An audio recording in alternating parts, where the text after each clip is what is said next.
ஆயிடுச்சு. இது பாயில் ஆகுறப்பயே நமக்கு தேவையான அளவுக்கு பாஸ்தா.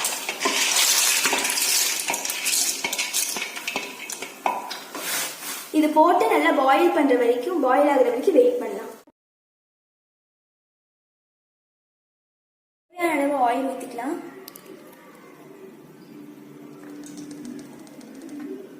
ஆயில் ஹீட் ஆயிடுச்சு.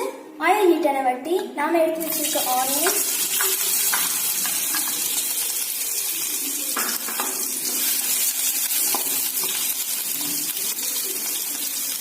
அப்புறமா கேரட்ஸையும் போட்டுக்கலாம்.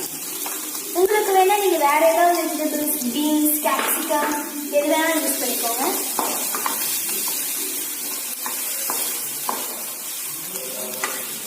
டொமேட்டோ சாஸ் ஆட் பண்ணிக்கலாம். அப்புறம் கடையில் பாஸ்தா சாஸ்ன்னு இருக்கும், அதையும் நீங்கள் வாங்கி ஆட் பண்ணிக்கோங்க.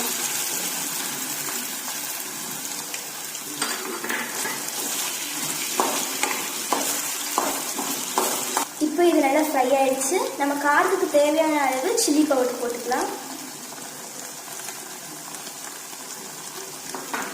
இது நல்லா ஃப்ரை பண்ணிக்கலாம். இப்போ தேவையான அளவு சால்ட்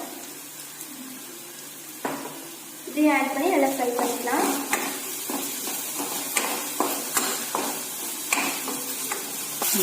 இப்போ இது நல்லா ஃப்ரை ஆயிடுச்சு. நம்ம வாஷ் பண்ணி வச்சிருக்க பாஸ்தாவையும் இதில் ஆட் பண்ணிக்கலாம்.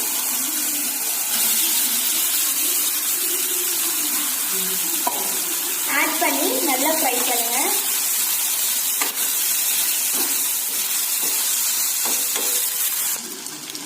இப்போ ஆல்மோஸ்ட் பாஸ்தா ரெடி ஆயிடுச்சு. நான் இது மேலே சீஸ் டாப்பிங் வைக்கிறேன். என்கிட்ட மொசரல்லா சீஸ் இல்லை, உங்ககிட்ட இருந்துச்சுன்னா நீங்கள் அதை யூஸ் பண்ணிக்கோங்க.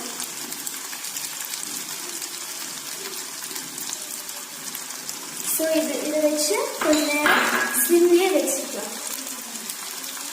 வச்சு அதோட மூடியும் வச்சுக்கலாம். இப்போ நம்ம பாஸ்தா ரெடி ஆயிடுச்சு. இது ஒரு பவுலில் நம்ம ட்ரான்ஸ்ஃபர் பண்ணி எடுத்துக்கலாம்.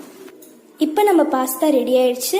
இது மேலே கார்னிஷ்க்கு நீங்கள் கோரியாண்டர் லீவ்ஸ் இல்லைன்னா ஸ்ப்ரிங் ஆனியன்ஸ் யூஸ் பண்ணலாம். இதை ஹாட்டாக சர்வ் பண்ணிங்கன்னா குழந்தைங்கலேருந்து பெரியவங்க வரைக்கும் எல்லாத்துக்கும் ரொம்ப பிடிக்கும். மறக்காமல் நம்ம சேனலை சப்ஸ்கிரைப் பண்ணுங்கள். பக்கத்தில் இருக்க பெல் ஐக்கானையும் ப்ரெஸ் பண்ணிக்கோங்க.